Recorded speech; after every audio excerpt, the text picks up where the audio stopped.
नमस्कार बच्चों, YouTube channel शिक्षालय में आप सभी का स्वागत है। मेरा नाम है Renu Yadav. Halo alkane, hello arenes में अब हम स्टार्ट करने वाले हैं हेलो एल्केन्स की केमिकल प्रॉपर्टी।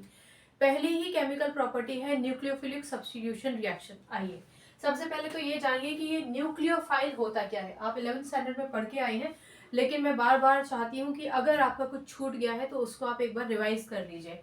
राइट, तो सबसे पहले तो ये जानते हैं कि आखिरकार ये न्यूक्लियोफाइल होता क्या है। देखिए, समझिए, आपके पास एक एल्काइल हैलाइड है CH3Cl।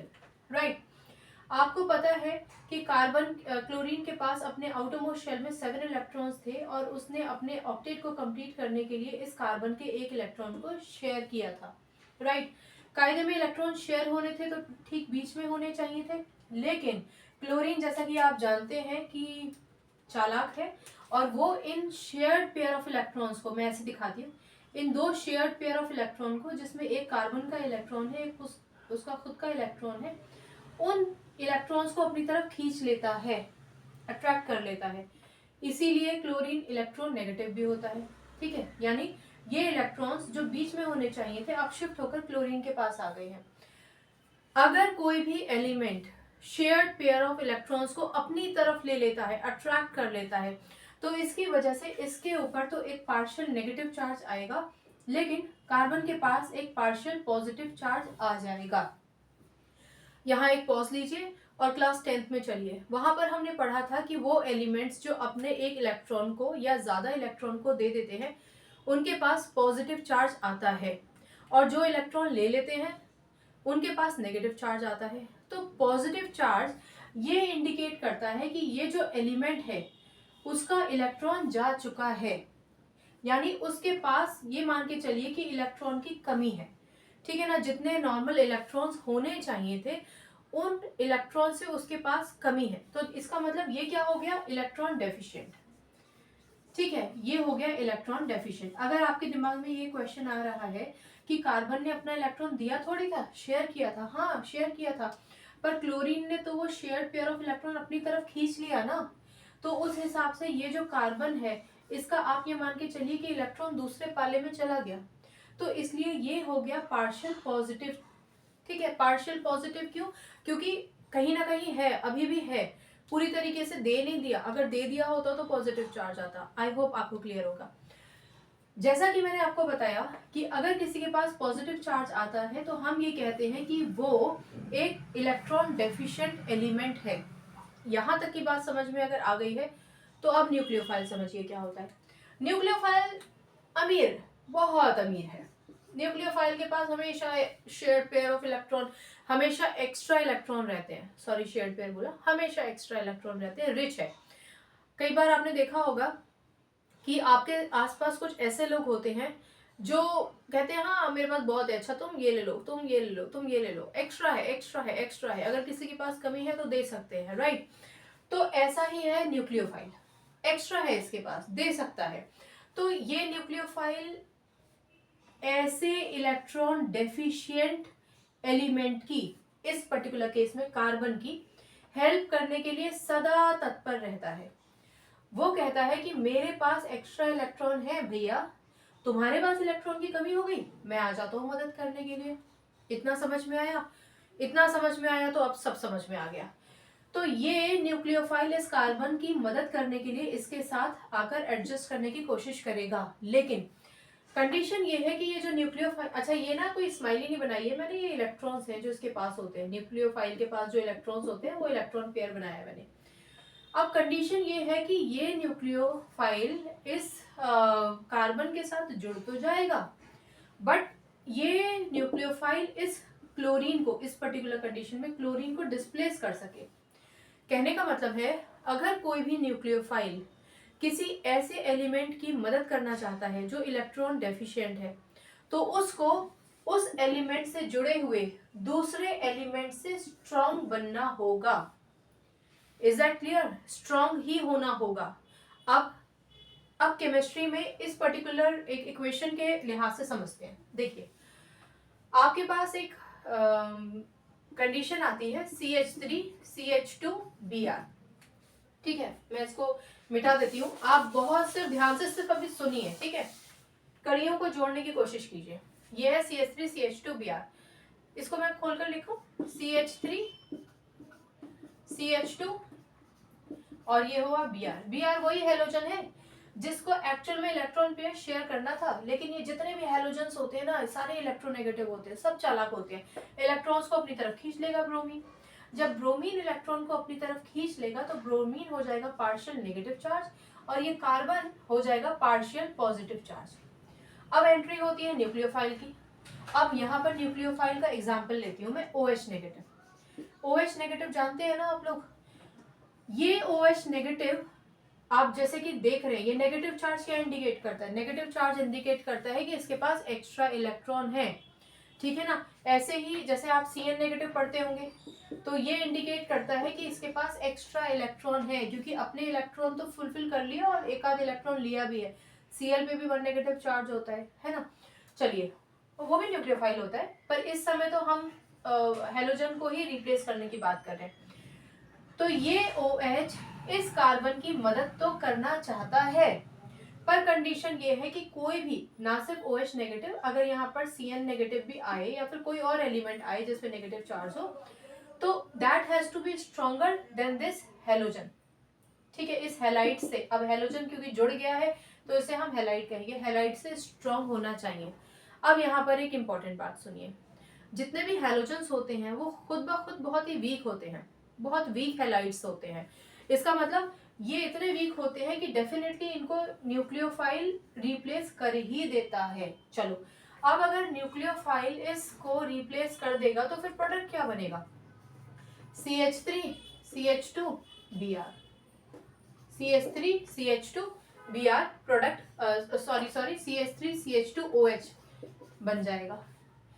यानी इस कार्बन को, ये वाला जो कार्बन था, ये वाला जो कार्बन है, इसके पास जो इलेक्ट्रॉन डेफिशिएंसी हो गई थी उसको OH ने कंप्लीट कर दिया। आ गई बात समझ में? तो Br का क्या हुआ? Br चला गया अपने इलेक्ट्रॉन्स को लेकर, ये रहे 2 इलेक्ट्रॉन्स। आप पूछोगे 2 कैसे? भैया एक तो इसका अपना था और एक इसने कार्बन का जो शेयर किया हुआ था वो भी अपने पास ले लिया था, तो उन दोनों इलेक्ट्रॉन्स को लेके ये चला गया।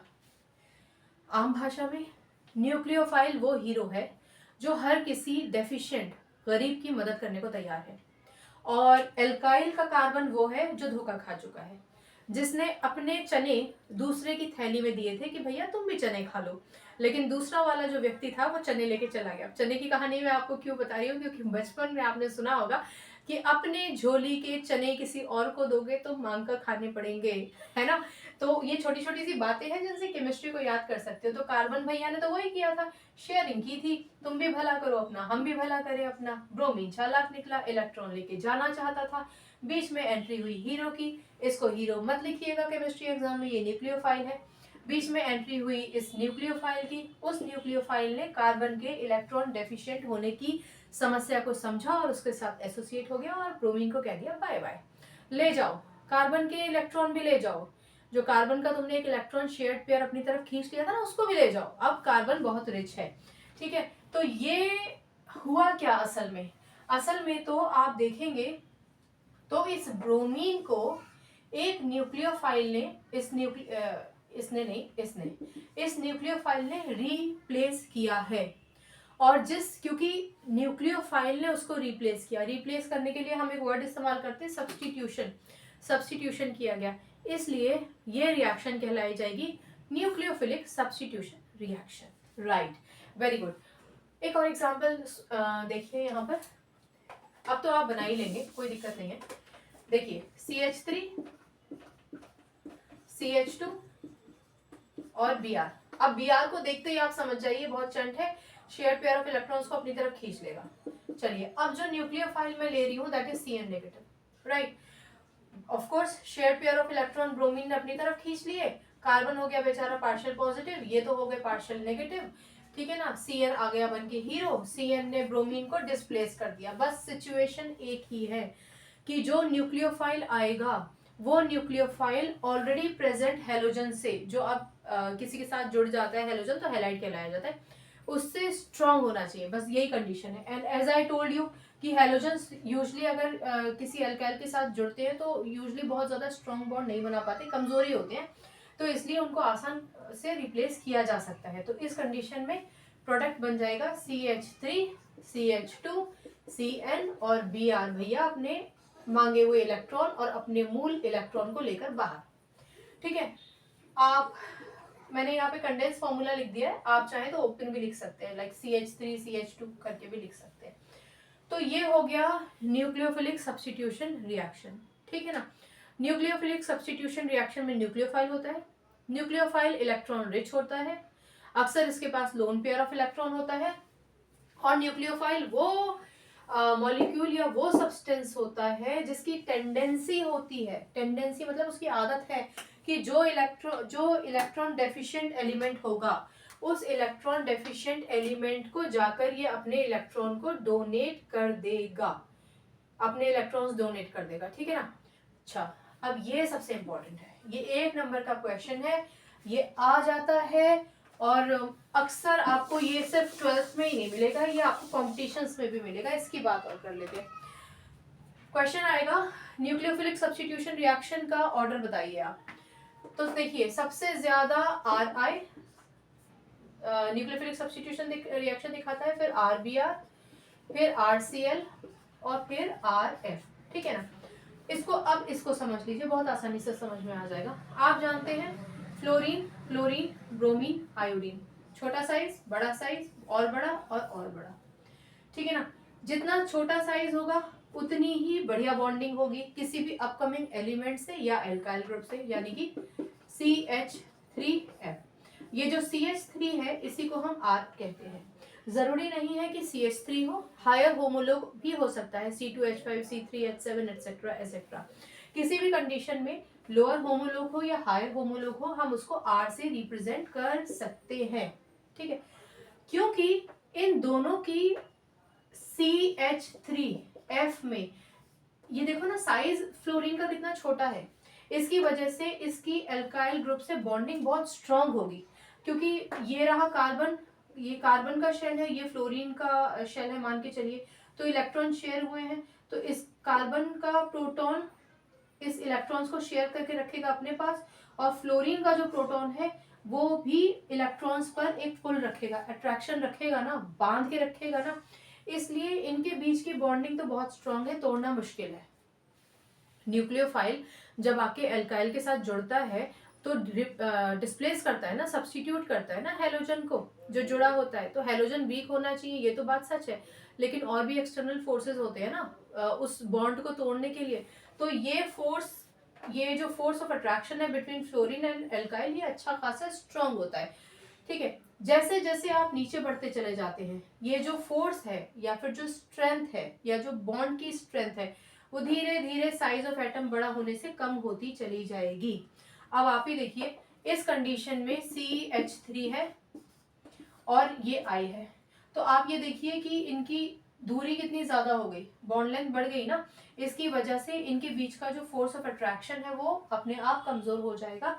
तो कोई भी nucleophile as compare to CH3F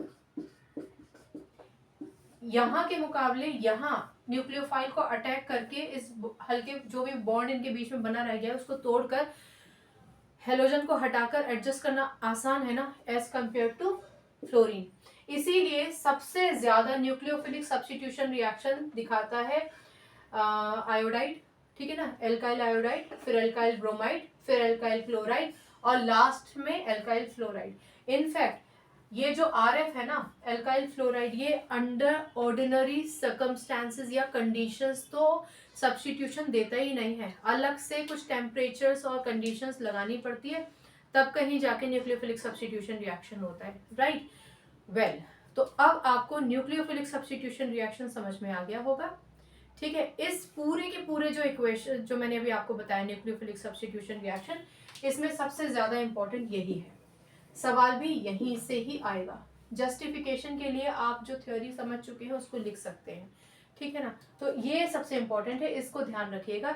ये जो इंक्रीजिंग स्ट्रेंथ दिखा रहे हैं इसको उल्टा मत कर दीजिएगा, रिवर्स मत कर दीजिएगा, सबसे हाईएस्ट ये है और फिर लो। न्यूक्लियोफिलिक सब्स्टिट्यूशन रिएक्शन सबसे ज्यादा RI दिखाएगा उससे कम Br, उससे कम Cl और सबसे छोटा साइज फ्लोरीन होने की वजह से जो बॉन्ड है वो फिर भी बहुत स्ट्रांग रहेगा, इसलिए न्यूक्लियोफाइल आसानी से आकर फ्लोरीन को सब्स्टिट्यूट नहीं कर सकता है। And that's the end of this particular lecture. I hope आपको समझ में आ गया होगा।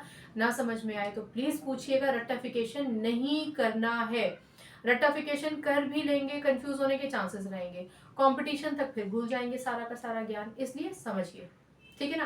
केमिस्ट्री से अपनी केमिस्ट्री अच्छी बनाइए, शिक्षा ले आइए। अगली बार मिलने तक अपना ख्याल रखिए, खुश रहिए, सकारात्मक रहिए और जो बनना चाहते हैं उसको मन में ठान लीजिए और ये मान के चलिए कि आप वो बन गए हैं। पूरी कायनात आपको एक दिन वही बना देगी जो आप बनना चाहते हैं, भले ही वो कितनी बड़ी पोस्ट का ऑफिसर क्यों ना हो या आप जो भी जीवन में करना चाहते हैं, ठीक है। इसी बात के साथ आज से मुझे विदा दीजिए, आज के लेक्चर से मुझे विदा दीजिए।